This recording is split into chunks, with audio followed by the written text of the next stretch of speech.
All right, and then we are going to take Delegate Carter's bill, House Bill 221. Thank you, Madam Chair. This is essentially very similar to a bill that we heard last year, and then we heard another portion of a bill earlier that dealt with whistleblower protections, probably one of the most fundamentally critical protections that we can offer if we're talking about changing the culture of law enforcement. There are even additional amendments that have been proposed by my panel of experts that you'll hear from, and you'll hear why. My name is Matthew Fogg. I'm a retired Chief Deputy United States Marshal. I'm also was a member of the SWAT team. I work with police departments around the country, as I told you earlier today. And I'm also a whistleblower. I've testified on Capitol Hill about crimes within the rank and file and how those crimes also translated out to the street, who we went after. I always remember when I was working with DEA, I was cross-designated an agent, and we were setting up our drug and gun interdiction task forces. We had Chicago, Baltimore, all of the major cities. And I remember we were targeting just the urban areas. And I raised the question. I said, don't they use drugs in the more affluent areas? And my boss said, the supervisor, he said, yes, Fogg, they do. He says, but we go out there and start targeting those people.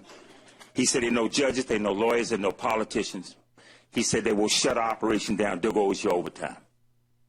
Right then and there, what he was telling me was what we were doing was ethnic cleansing, targeting of African Americans. Now, I've always said it was an equal opportunity enforcement operation, then we wouldn't have the problem because it would have fixed itself. Ladies and gentlemen, there in law enforcement is what is called a blue wall of silence, and I think everybody in this room, at least all the police officers, have heard of it. And that silent wall means you may have to depend on somebody that you report or say they did something wrong to back you up. And that person won't be there to back you up if you tell on them. I had that experience right in Baltimore. I should not be here today because my colleagues left me on a high visible, highly deadly stakeout where two armed subjects, we took them down. And if it hadn't been for Baltimore City and a few other people there with me, I wouldn't be here with you today. What I'm saying to you is this. I remember testifying on Capitol Hill, and I remember the Honorable Chair of the Congressional Black Caucus, Maxine Waters. She even sent us letters, and she said, you guys showed great courage in coming forward to tell your stories. She said, the public wants to hear these stories of how you stood up for justice. Well, the Honorable Maxine Waters didn't realize everything we were going to wind up dealing with after we left there. Even Chief Ramsey gave a statement to my partner here earlier when he stated, he said, in order for police officers to testify against others, they have to have a critical mass of other police officers to come forward. What I'm saying is the rank and command recognizes this from the top down, that when you blow that whistle on another police officer, there's a chance your career, not only is your career over, but you may lose your life. This legislation here, 221, is very important because it is a step in the right direction. No, it's not enough, nowhere near enough.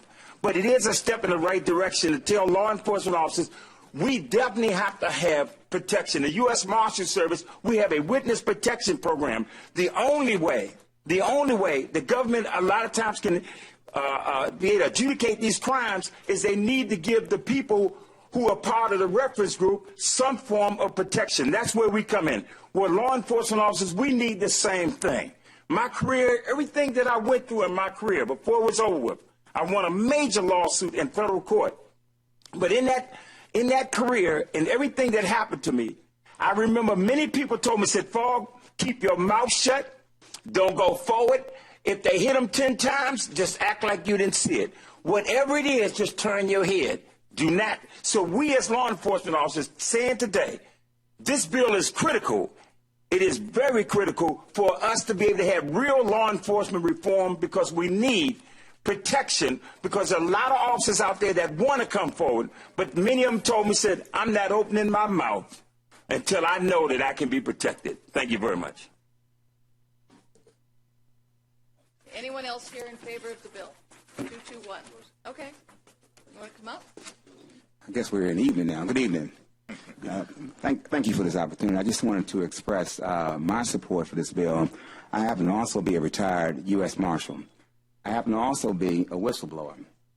I spent 15 years facilitating the Federal Witness Protection Program. And there came a point where after 15 years of providing protection, there came a point I needed protection.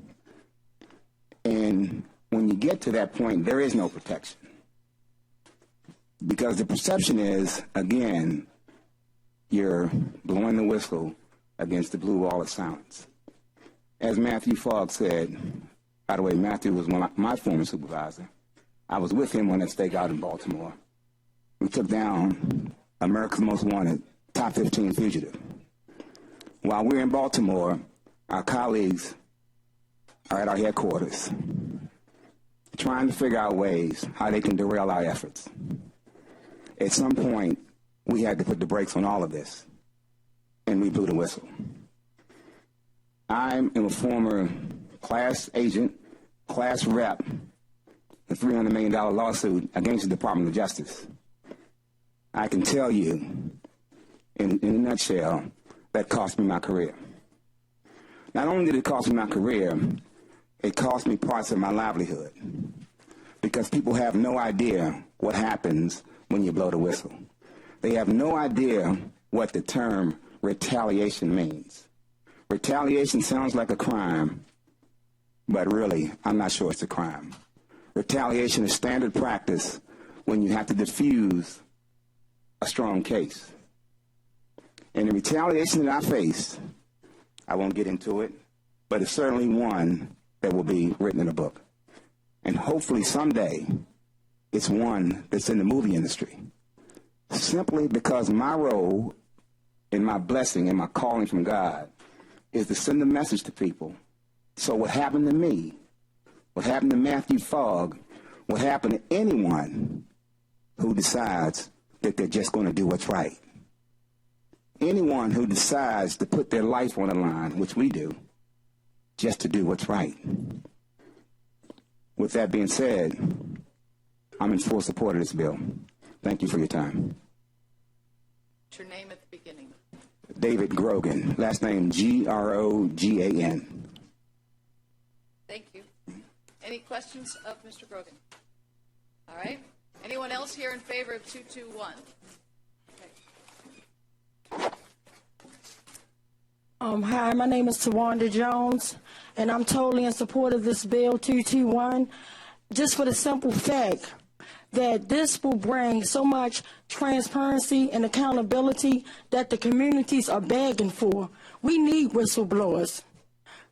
My brother was brutally murdered, and we're seeing this happen all over again. In Freddie Gray case, just different things. And you're talking about good officers that put their life on the line, their integrity on the line, to chip at that solid blue wall, to come forward and to step up to do what's right. And who is protecting them? And then the sad part, they want us to tell everything. You see something, say something. It should go all around the board. And I'm totally in support, because at the end of the day, if you got a good cop, and that's what make you good, for saying what you see. But if you're so intimidated that you may lose your life just by doing the right thing, why should they have to feel like they got to lose their life by doing something right? And being so I'm a teacher.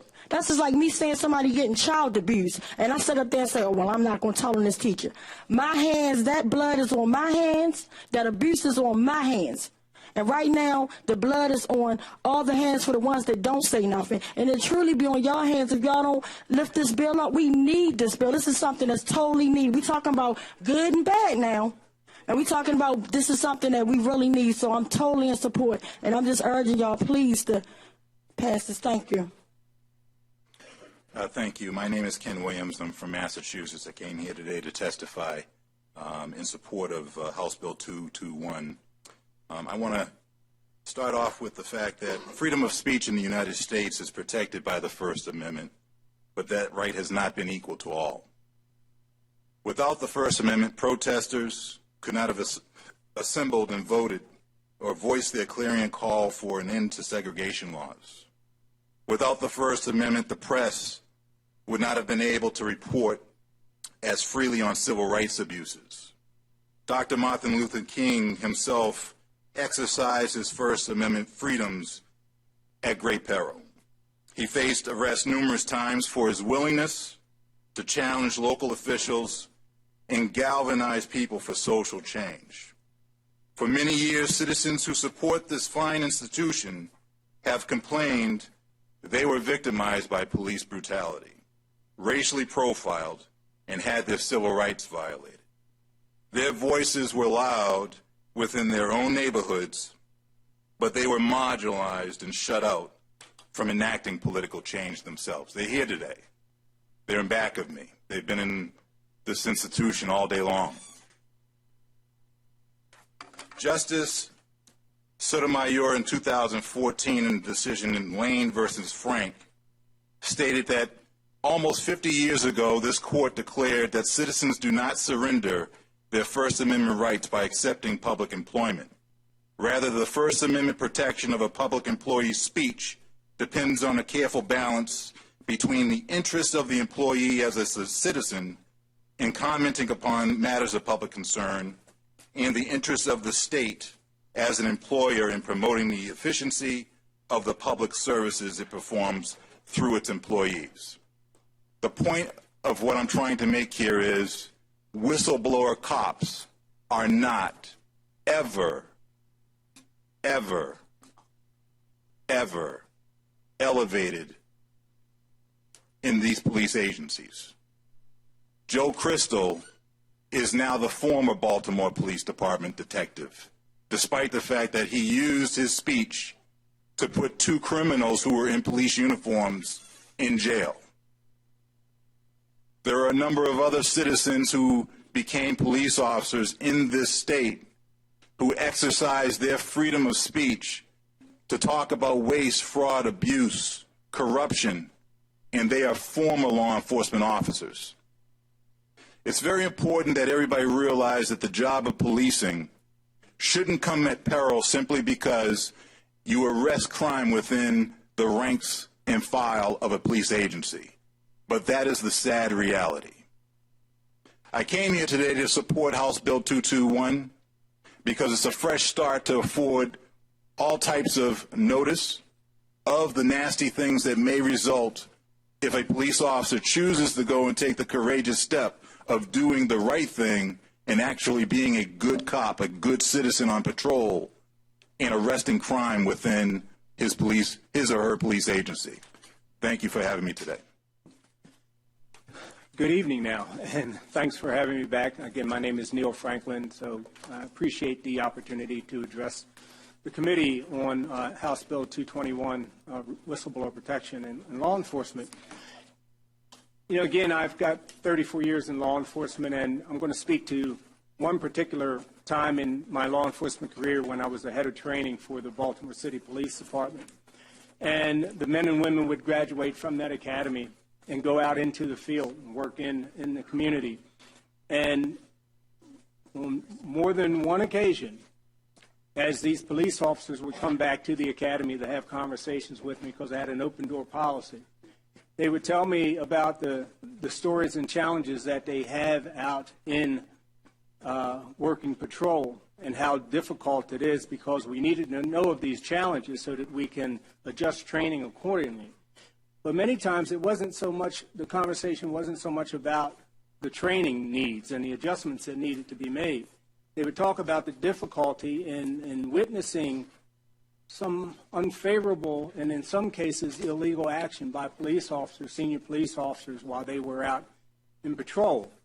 And they wouldn't speak specifically to me about, because they knew what would happen. They knew that I would have a responsibility to then go forward with the information they would give me, but they wouldn't speak specifically about the problems, the things that they were seeing for the fear of being retaliated against.